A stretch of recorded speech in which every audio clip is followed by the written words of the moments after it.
Hi everyone, my name's Kathleen and welcome to my screencast.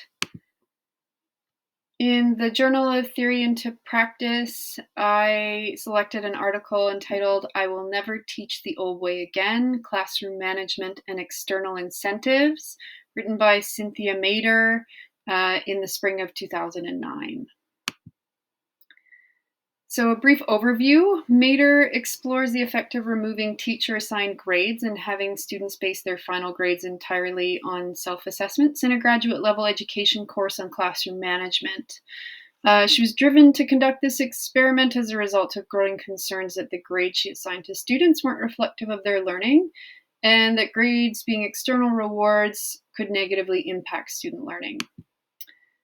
So she found in the role of both researcher and teacher was some quantitative and qualitative data through surveys of over 100 students over 4 semesters. And these students reported a very positive response to the removal of teacher-assigned grades. This connects to our course through motivation theories. So I'll highlight some key connections to theory and some practical implications. The first connection is on external incentives. So Mader acknowledges that external rewards are pervasive in education, and she discusses some of the key research findings connected to them.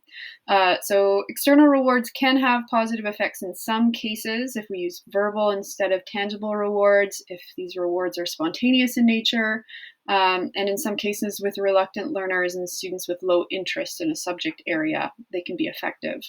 But they can also undermine internal motivation. This is especially true for contingent rewards. These have been shown to demotivate students who are already intrinsically motivated to do or learn something.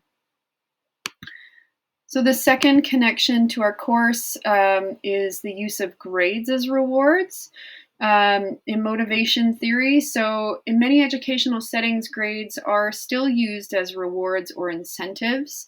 And Mader wanted to remove these teacher-generated grades, these external rewards in her class, to see what effect it would have on student interest and learning. Students were still provided with a lot of teacher feedback, but they assigned their own grades.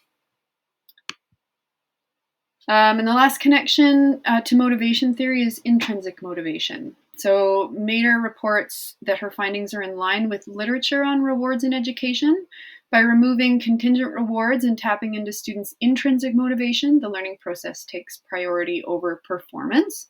And most students in her study indicated that their interest in the topic of classroom management was enhanced by removing teacher rewards, and no students reported a decrease in interest.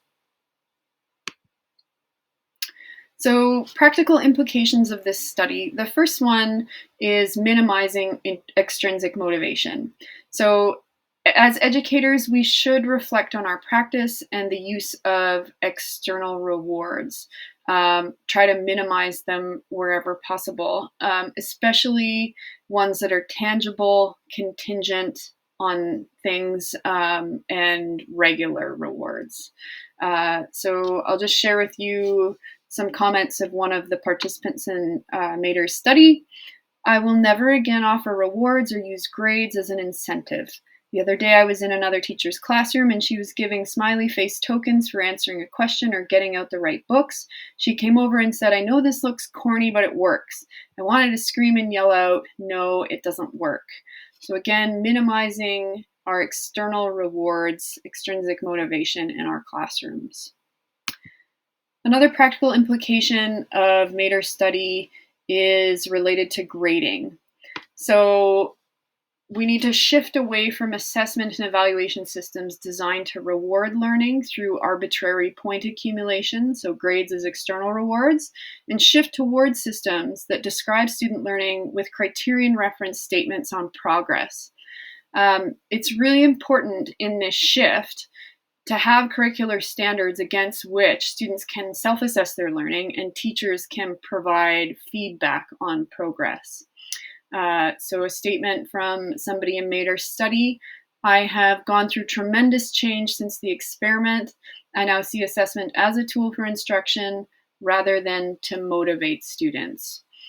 So to recap, shifting our grading process away from grades as external rewards and motivators to a grading system that has criterion reference statements on student progress. So we describe student learning. And lastly, the practical implication of creating a culture of intrinsic motivation.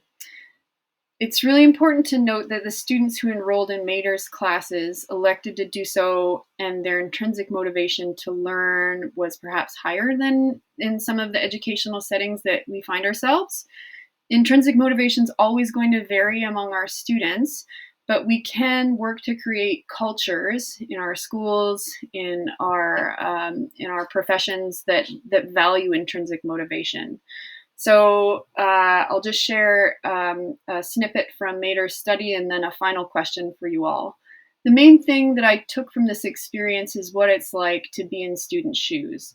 I experienced what's left when you take away all the externals. All that's left is whether the topic is interesting to you. So my main job is to make things interesting for my kids. It's one of these things I knew but didn't really know until I experienced it. I will never teach the old way again.